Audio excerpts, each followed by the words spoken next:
All right, thank you for being with us here for 9 News at noon. For those of you just joining us, we are following breaking news at East High School, where we have learned that 2 school administrators, both men, have been shot by a student at the school. One of them is in surgery, in critical condition, we are told. The other is in serious condition and is able to talk and communicate and give statements to police. That student, though, police have not announced if they've arrested anybody at this time. They have said that they are looking for them. The description that they have released at this time is that he's an African-American juvenile, has an afro, and a hoodie with an astronaut on it. We have several crews out there right now that we're going to check in with in just a minute here, but a little bit more on this male student that's under 18 years old. It's a current student right there at East High School. They were part of an agreement to be patted down every day at school. This was part of a behavioral thing that this student was part of, but this student had never had a weapon on them in any of these pat downs. So this student comes in every day, checks in at that office right inside the front door there, away from students where they get patted down, and that's when this shooting happened this morning. The call came in at 9:50. First responders were there very quickly. We do know that there were paramedics already at the school in the building helping out another student that was having an allergic reaction, so they were able to respond immediately to these two staff members who were shot. And thank goodness they were, because we know that played a really big role, and it's going to continue to do so in their recovery, as we heard Mayor Michael Hancock say as well. We also heard Mayor Michael Hancock talk about safety procedures that have already been put in place after a shooting that happened outside of the school a little more than a month ago, and saying that clearly more needs to be done. This is a live look over East High School right now from our Sky 9. We're seeing everything from really frustrated parents. We saw students being released from school right now. You can imagine what they're feeling right now as well. One thing we did see from these parents, they were having a really hard conversation with Chief Ron Thomas of Denver Police Department, as well as Mayor Hancock. You could tell emotions were certainly flying as they were expressing the need for more safety in their schools. You know, they are sending their kids to get an education, and they're worried if they're going to get to see their kids again. Some of these images are just so hard to watch, because we just saw a student run out and run to her dad and hug her. You know, like, this is a group of parents right now that are gathering, right? And they're worried about their kids. Yeah, absolutely. And you know, we have a lot of parents on our own staff who are working to cover this. We know this isn't easy to talk about. This isn't easy to hear for all the parents at home. Chief Ron Thomas, of course, was giving an update a little bit earlier. I believe we have some sound from him. Let's listen. What I can share as it relates to the incident that caused those 2 injuries is there was a student, as was alluded to, and as part of a safety plan, they were undergoing a search. During that search, obviously a weapon was retrieved, a handgun was retrieved, and several shots were fired, striking those 2 individuals. So again, we do want to talk about how, you know, we've been seeing parents that have been reuniting there. And this is a tough conversation, because we saw Luis Garcia, who's a student at East High School, was shot in the parking lot at the school recently, died a few weeks later. They just had a rally last week with the students from East High School talking about gun control and legislation. Of course, this coming on the 2-year anniversary of the Boulder King shooting as well. Yeah, you can imagine a lot of people, not just the people who are part of the East High School community, but Coloradans everywhere. One, Coloradans have really big hearts. They care about this. They're hurting right now, especially because we have seen this happen many times over the years here in Colorado. Somebody else who can talk a little bit more about this is our Luis De Leon. He is out at the scene right now. Luis, we have seen a pretty big crowd of parents showing up. It looked like they were giving Chief Ron Thomas and Mayor Hancock a piece of their mind. What are you hearing? We were not able to hear that exchange. However, you can probably see behind me, over my shoulder anyways, as students continue to exit the high school. We were not able to hear that exchange, but since I last came to you, I was able to catch up with another parent who was waiting for their child. They have a daughter that's a senior at this high school.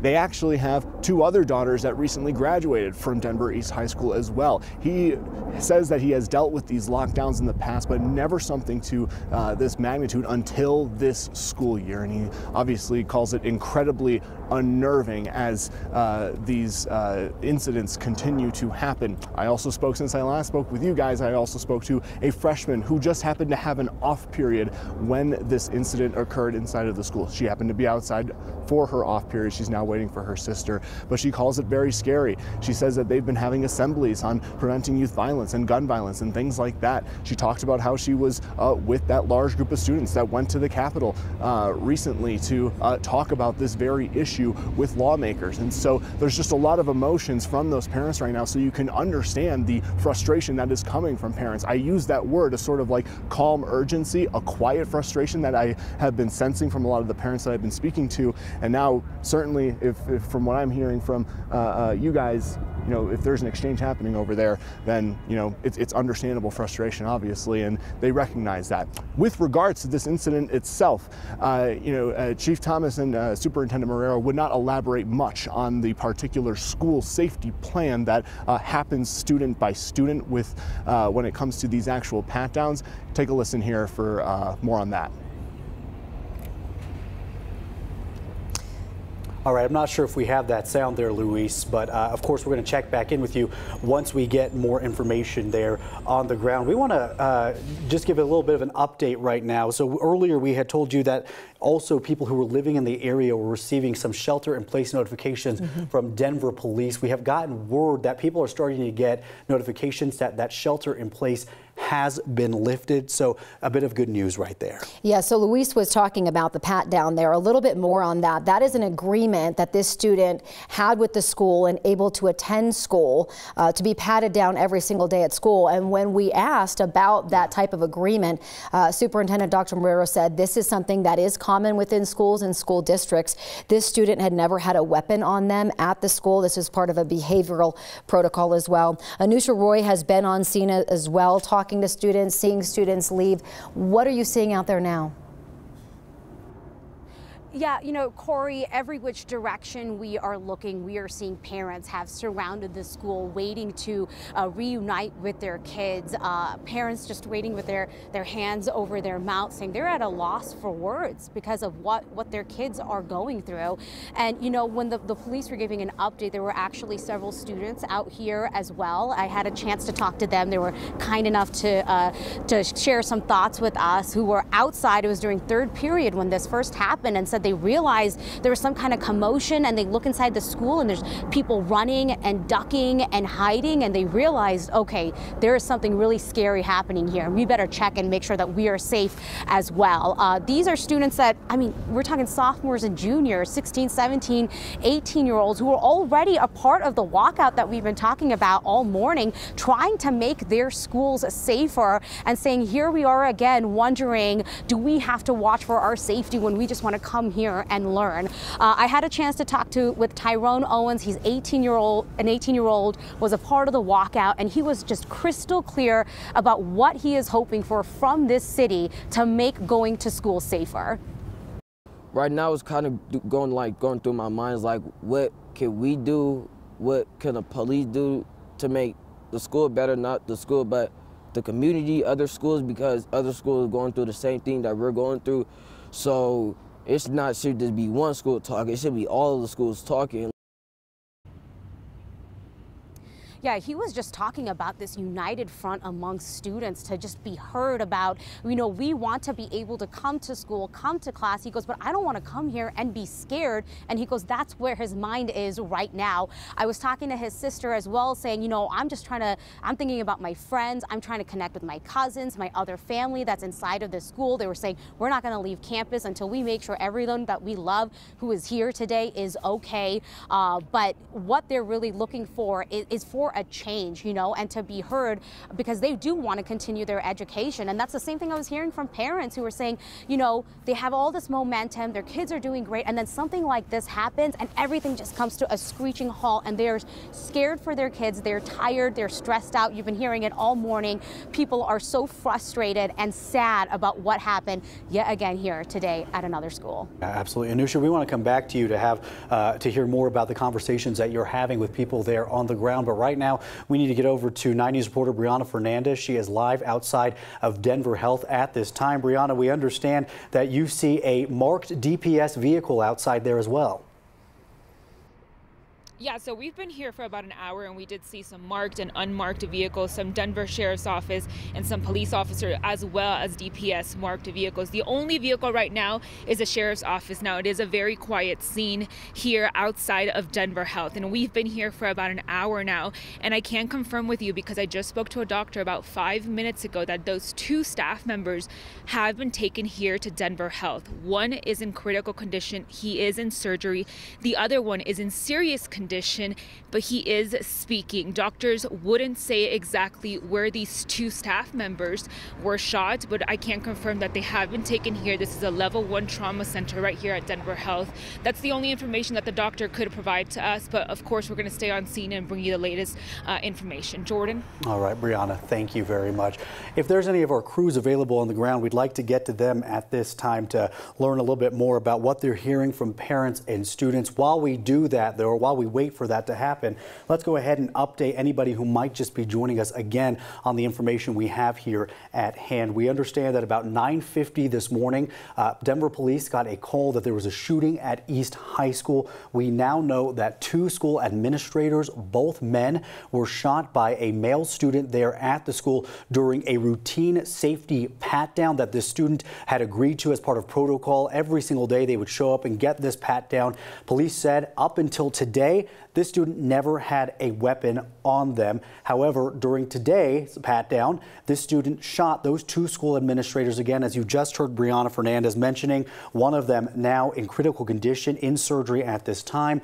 The other school administrator is in serious condition, but is talking and able to communicate with the police to help their investigation. Now, something, Corey, that we have been talking about that police said was a really big help in this situation is that there were 2 paramedics in that side of the school at the time responding to another situation. Yeah, a student was having some type of allergic reaction, so paramedics were already on scene for that, so they were able to respond immediately to these 2 staff members who were shot, which would probably be instrumental in how they recover here. And again, we got the update there on the 2 male staff members. That's all the information that we have about them, but we do know that this student did leave the scene after that incident, but they knew who the student was, obviously the name, where they live, and they had a very specific description of what the student was wearing. It was an African-American student with an afro, was wearing a hoodie with an astronaut under it, on it, under 18 years old, so they wouldn't give us a lot of information again, because not only is he a current student,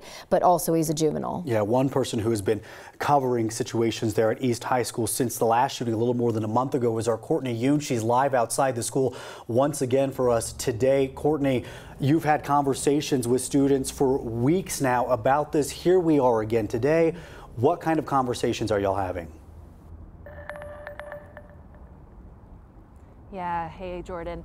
Yeah, we spoke with Alasia Sims. She was a senior, is a senior here at East High School. We spoke to her a couple weeks ago when they did their walkout after the death of Luis Garcia, and they marched over to the legislature. And she told me that day that, you know, they're fed up, they're sick and tired of this. It's something that, you know, teenagers shouldn't have to worry about. She told me the legislation that they want to see for gun control is 3-day waiting periods. They want to bump that age from 18 to 21, and they want to see what else the legislature can do for them to make them feel safer in school. I also talked with parents this morning. One of them was David Port. He told me that the risk is too great right now for his student to be in school, and he talks about the mental health of his daughter and just how he's seen it decline over this year. He says he lives close by, luckily gets to work from home, but he's had to run down here to East High School 4 or 5 times now already this school year when there's been a lockdown or a shooting. And he said it's just getting to be too much. The pressure on these kids, even just academically, is enough, and then they have all of this terrible things happening with shootings and seeing their friends and classmates die. David was telling me, you know, the East High School boys basketball team just won the state championship a couple weeks ago, and that was such a high for them, and that it really uplifted their community here. And now they're, you know, back on the roller coaster ride of going back down again, having this shooting here today. Let's listen into what David said earlier.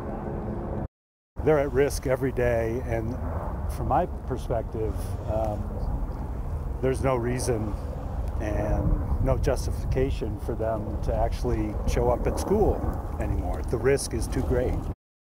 Stand by. Yeah, and some of the things that David was saying, I asked him, you know, what else can be done? He was telling me that maybe we need to be doing online school again. Maybe, you know, students shouldn't be here at this school. He's just too worried. His daughter said that she hates coming to school. She loves to learn. She wants to learn, but not in an environment like this. And, you know, parents, students, they're kind of raising their hands up in the air. They don't know what else can be done at this point. They're hoping that the legislature can help with gun control. But at this point, it's just really heartbreaking to see what this community is going through. And Courtney, we could see all the students there just kind of filing out of the school as part of this orderly release after they were held in their third period classrooms during this investigation. You know, one thing is they seem rather calm, like they're just so used to this at this point. And I don't think we understand just how heartbreaking that is for students to know how to respond to this so appropriately and quickly. Yeah, Jordan, it's really heartbreaking. And like I was telling you earlier today, I'm going to move out of the way so you can see those students coming out. It was eerily quiet here earlier, really calm. There was so much police presence, so many flashing lights, ambulances in front of the school. And it was quiet, it was calm. It was like something that, like you said, they're used to this. They've been through this before. When you look at the faces of these parents, you know, they are anxiously waiting to see their kids. You know, they are worried. Even though David had made contact with his daughter and had been texting with her, his wife had been texting with her, they were still worried. They wanted to know when they could see her, when they could go meet her over there at 17th and Esplanade. You know, they waited, they listened to the press conference. It's just so much anxiety, so much fear, but at the same time, it's really calm because, like you said, they've been through this before, and it's just sad to say that.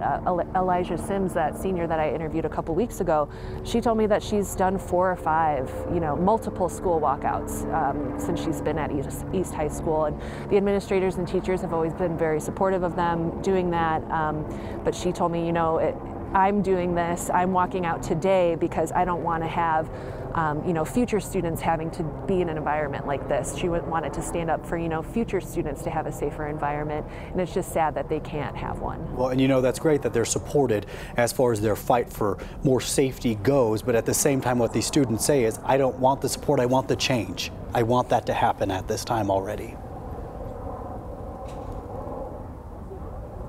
Exactly, yeah. They are asking for adults to do their part, you know, for the legislature to pass some laws that will make them safer.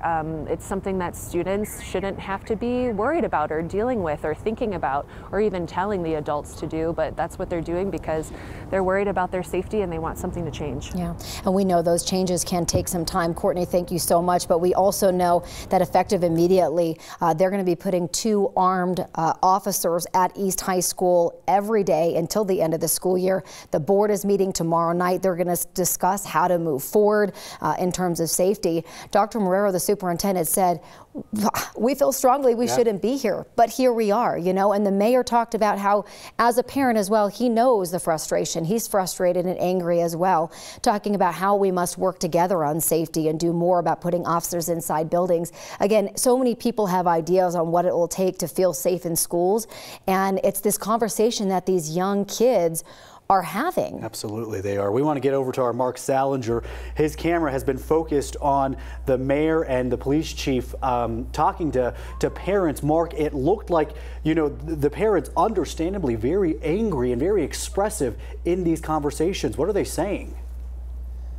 Yeah, Jordan, there's a lot of anger, and I'll explain a little bit about why that is. Where we are standing right now is the reunification site for where parents and students are meeting up with each other. I'll step out of the way so that you can see a little bit more. But this intersection at 17th and Esplanade is the exact location where less than a month ago, or right around a month ago, I'm not sure the exact date, there was an East High School student who was shot right in this intersection. Luis Garcia later died at a hospital after being in the hospital for several days. But that is why the anger is so strong right now. Not only are parents dealing with now reuniting with their kids after a school shooting, but this is the second time that they've been here in the past month at this exact intersection waiting for their kids to come outside after a shooting at East High School. So just a couple of minutes ago, we saw the police chief, the Denver police chief, along with the public safety director, coming here to greet parents, and he was talking to them, but there really was more yelling going on than conversation, perhaps saying, do something, do something. We don't want to be in this spot ever again. You can see parents, tearful reunification images as people, as parents who've been waiting here for several hours reunite with their kids, their sons, their daughters, and everybody who goes to East High School after an incredibly scary morning that's becoming far too common. We heard some parents even talking and saying to their kids, "Are you scared? Are you okay?" And I overheard one student say, "We're used to this." And you know, I'll go out on a limb and say that no student should ever have to get used to something like this. Jordan and Corey. Mark, we just saw a very tearful, emotional reunion behind you. A student came out and hugged her mom, and I think there was a friend that was standing next to her, and the mom's just trying to console them. And that's what we've been seeing, you know, from Sky 9 shots as these students have been released from school. And that's tough to see. And you're seeing it, you were just talking to about it, alluding to it, how tough these conversations are and these, you know, reunifications. Yeah, these are conversations that are having to happen far too often. Again, just how serious this is this intersection that is now the reunification spot. About a month ago, there was crime scene tape right here, and in the middle of this intersection, there was a car riddled with bullet holes, and an East High School student died in that shooting. And today, we know that 2 more people are injured inside East High School, and parents are just asking, when will this stop? What can be done? What's the solution here? Because this isn't working. And of course, that's exactly what they're expressing right now to the police chief as well as to the Denver mayor. Of course, we do know that some certain safety protocols can be put in place almost immediately, with 2 armed officers going to be there at East High School through the end of the year. Mark, I'm curious if from your vantage point, if you could tell if Mayor Hancock and Police Chief Ron Thomas how they were responding to what these parents were demanding.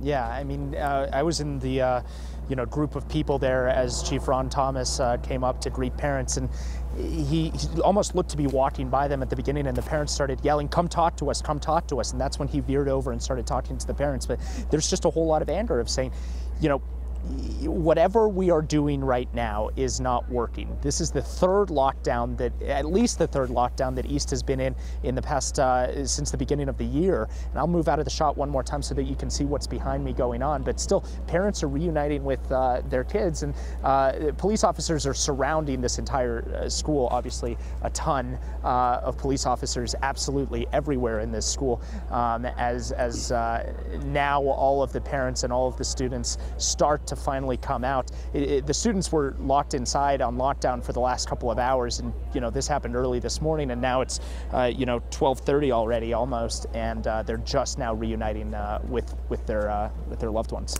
Yeah, going back to the, we were seeing the video that you were having there of the parents and I think a student. They were in a circle and they were talking to the mayor and talking to the Denver Police Chief Ron Thomas, about how frustrated they are. We weren't airing the audio because, Mark, it did look pretty heated. Oh yeah, it was very heated, and there were parents on all surrounding the police officers there. The head of the Department of Public Safety was also there. Ron Thomas, the chief of Denver Police, was there, and they were basically just telling him, what are the solutions? What can we do here so that we are not in this position once again? I spoke with one parent whose son was inside at East High School today. He works for GRASP, which is a violence prevention, gun violence prevention group that we featured many times on our air here at 9 News, and they do wonderful work in Denver. And his son goes to East High School. He was locked inside. He was on the phone with him as we were speaking with him, waiting for him to come out. And he told him simply, today's your last day at East High School. Like, we aren't going to do this again. This isn't happening anymore. And those are the tough conversations that parents are having right now with their students. Luckily, as far as we know, every student is okay. We're still, of course, thinking about the faculty members who we know are injured today, and hoping for the best for them. But luckily today, as far as we know, every student is okay.